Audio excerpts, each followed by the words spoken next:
Who is Blake Harris Law? Featuring Blake and Seth. Seth interviews Blake. Welcome to the podcast. This is your host, Seth Green. Today I've got the good fortune to be joined by Blake Harris. Blake, thanks so much for joining us.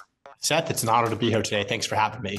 Oh, it is a pleasure to have you. Let's go back in time just a little bit. How did you get started? Well, that's a very good question because I will tell you this. They don't teach anything about offshore trust in law school. So it really was a matter of effort and luck that got me to where I am. When I started my own law practice over 10 years ago, my office was just a few blocks away from another attorney's office named Barry Engel. Barry Engel was the OG of the industry. He's the one who initially wrote the Cook Islands Trust asset protection law back in the 1980s. And he was a mentor of mine for many years before he passed away. I also went out into the field and I met with the various trust companies and banks all around the world, having traveled to around 50 different countries and built up a very large global Rolodex. And then on top of that, simply doing the work for clients. My firm has set records with several trust companies internationally for the most number of trusts registered. So it's just a matter of good mentorship, getting out in the field and riding the bike to learn how to ride a bike. I'm sure the longer version of that story can be in a book somewhere if it isn't already. So who is an ideal client for the type of asset protection work that you do? So we work with people across a variety of different industries, business owners, entrepreneurs, doctors, attorneys, a lot of social media influencers now as well. The biggest misconception, though, in the asset protection world, Seth, is that asset protection is only for the super wealthy and that you don't need an offshore trust unless you've got 10, 20, 30, or $100 million. But that's very far from true. The majority of people who are sued, they have less than $2 million in assets. The majority of people who set up an offshore trust with our firm have somewhere between about $1 and $10 million in assets. Those are the ones who need the negotiation power the most. Those are the ones who don't necessarily have an infinite money to spend on defense attorneys and settlements. And those are the ones who most frequently and benefit the most from setting up an offshore asset protection plan. Awesome. And we don't want, obviously, to give away the secret sauce, but can you tell us a little bit about what an offshore asset protection plan is and what it does? I'm a very open book, so happy to explain anything about what my firm does. So what an offshore asset protection trust does is it allows you to place assets into that trust, whether it's stocks, bonds, cash, crypto, real estate, and still enjoy the benefits of that property. So if you want a distribution, you can pull money out of the trust, or you can have the money invested. What typically help clients open up an offshore bank and brokerage account where they can continue to earn interest and see their money grow. But if they get sued, the assets in the trust remain protected. So I kind of give an analogy like, let's say you have a boat that you don't want anyone to take away from you. You go ahead and just gift that to your next door neighbor. Now your neighbor allows you to ride around the boat anytime you want. But if you get sued, nobody's going to be able to take a boat away from your neighbor. An asset protection trust is like having a trusted friend who lets you use your money when you wish. But if you end up getting sued, nobody's going to be able to take it away. Which sounds like a beautiful thing, and I'm sure there's a number of other misconceptions around it as well. I'm sure one of the big ones that comes up all the time is this, am I using this to avoid taxes? Am I going to get in trouble with the IRS? How does that work? So the trust itself is a tax neutral structure. It does not increase your taxes. It does not decrease your taxes. You do have to report it to the IRS, and we provide our clients a detailed memorandum on how to complete those reporting requirements. But as long as those guidelines are followed, there's no increase in your chance of being audited. The IRS sees that you're reporting the IRS as an act of compliance, and they don't penalize you for that. So it's not going to do anything for you positive or negative in terms of taxes or being audited. It's primarily a tool for protection from lawsuits and litigation and divorce. And how far in advance? I mean, none of us have a crystal ball and know when that bad thing is going to happen, all of which we hope it's not going to happen to us. Is there any type of look back period? Like, when does one of these have to be set up? So the farther in advance of any litigation, the better. The more runway you have, the more settlement leverage you're going to have, the less aggressive the plaintiff attorney is going to be. The reality, though, is once the trust is set up and money's offshore and the trustee's controlling when that money's distributed, you get very solid protection as soon as that's set up. Now, the level of protection does increase slightly after 1 year and increases a little bit more after 2 years. But the protection, I'd say, is about 99% as soon as the trust is properly set up and funded, provided there's no pending action at the time you set up the trust. So got to do it ahead of time. Exactly. And what are some, you obviously your client identities are confidential, but and so you could just make up a Mr. Smith or something. What are some of the most interesting cases that you've been able to work on and some of the unique ways you've been able to help people? So I had a client many years ago that hired my law firm that was in the process of, or that actually had just finished selling his business. He'd grown this business over the last 20 years. He found a buyer for the business as he was nearing retirement. The buyer and him agreed to a sale price of, let's say, around $12 million. It wasn't very long afterwards that the new buyer, who did not build a business from scratch, who did not understand the business as well as my client, saw profits start to fall quite quickly, and they looked to undo the deal. So they sued my client, claiming that the full $12 million should be repaid. My client had already sent a portion of that money to the IRS, and risk ending up in debt. Well, thanks to the fact that the client had set up a Cook Islands trust before a lawsuit started against him, he was able to negotiate and settle that claim for around $150,000, pennies on the dollar. I don't know how things would turn out without the Cook Islands Trust, but I definitely think that we put him in a better position than he would have been had he not had the asset protection in place.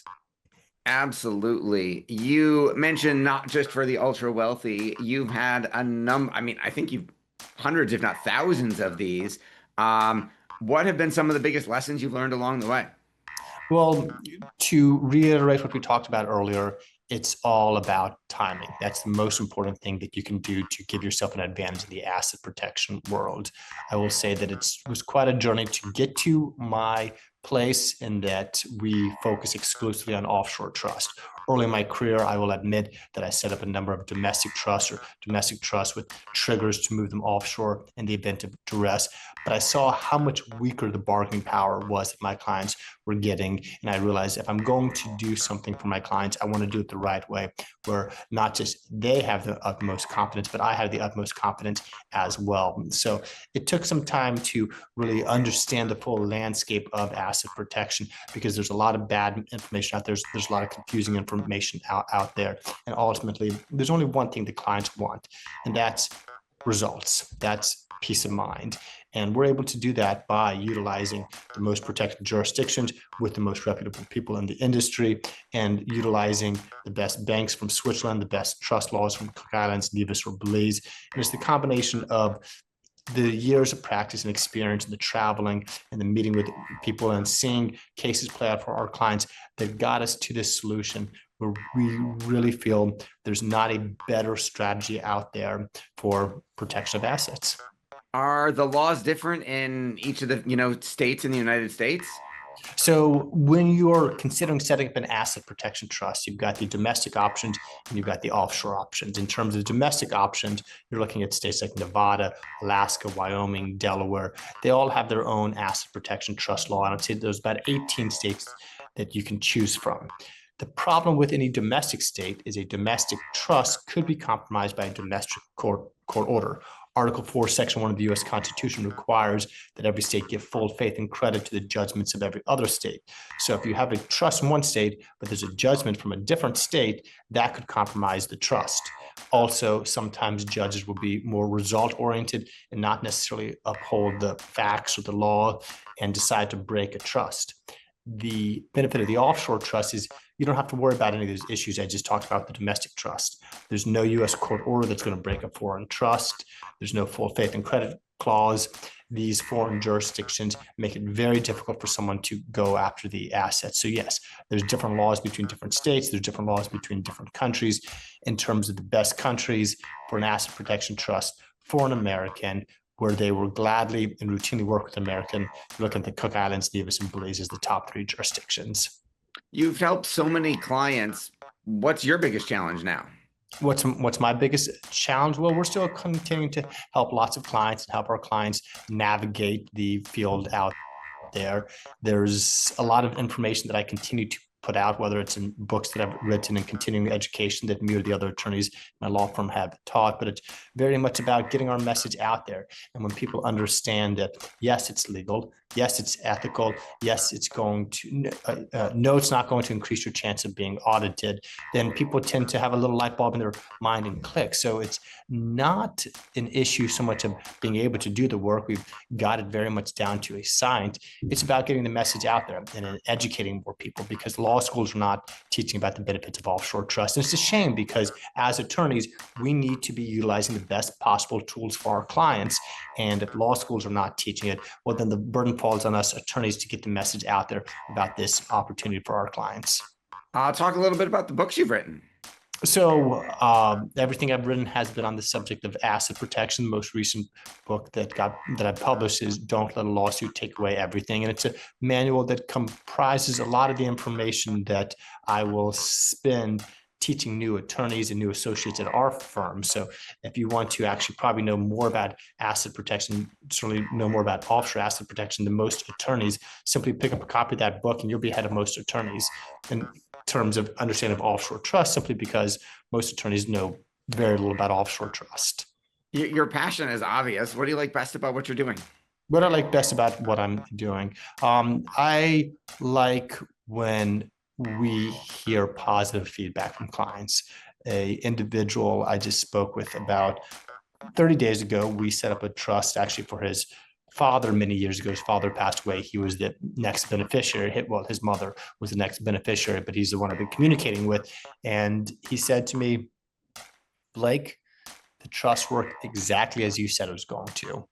And that felt good, because these are things that take years from the time that we create the trust until the time the trust gets tested, until a settlement gets reached or the case gets dropped. And hearing that positive feedback that from a client saying, my mother's now going to be able to retire comfortably because of the planning you did, that feels great. I mean, there's a lot I like about the work. We work with people from all over the world, both in terms of clients and partners, and built up a global team. It's been fun watching the business grow. We now have what I believe is the world's largest exclusively offshore asset protection law firm. ChatGPT says that I'm the #1 asset protection attorney. It's been fun growing and building this team, but the positive feedback from clients is definitely the part I enjoy the most. Well, if ChatGPT says it, it must be true. So do you have any way to measure, and I don't know if this is public information, how much an asset you've protected in total? So I gotta imagine it's a lot. So I would say that my total number of clients I've worked with throughout my entire career, it comes out to probably more than 1,000 in terms of the amount of assets. It's something that I haven't quite put a pin to. It's not an evenly distributed amount. I would say on average, well, I'd say the median probably falls only around maybe $2 to $3 million. The average probably falls a bit higher than that, because there's a few outlier clients who are very wealthy. Majority of our clients having a net worth somewhere between about $1 and $10 million. A handful have a little bit under $1 million, but we have worked with centimillionaires. There've been a couple who've claimed net worth in the billions of dollars as well. But so they kind of bring it out. So let's say if they bring it up to, I don't know, maybe $5 million times 1,000. So, I mean, perhaps there's been $1 billion that we protected or more. I guess it would add up that way. I was going to say, I think you're probably being conservative, as an attorney should be, but that sounds like an incredible number. For our folks who are watching and listening and want to learn more, where is the best place for them to go to learn more about you and the firm and the book? All you need to remember is Blake Harris Law. Our website is blakeharrislaw.com. On all the major social media platforms, it's at Blake Harris Law. We've got hundreds of thousands of followers across the various channels. You can look up our book online as well. It's for sale on Amazon, but really blakeharrislaw.com. Contact my law firm. Majority of people we speak to, we actually recommend some other service. But for those who an asset protection trust is appropriate, we're happy to educate you on how that would look for you. Awesome. Well, we greatly appreciate your time. We know it's incredibly valuable. This has been Seth Green with attorney Blake Harris of blakeharrislaw.com. Blake, thanks again for joining us. Seth, thanks for having me. It was great to be here. Thanks, everybody, for watching or listening. We'll talk to you or see you next time.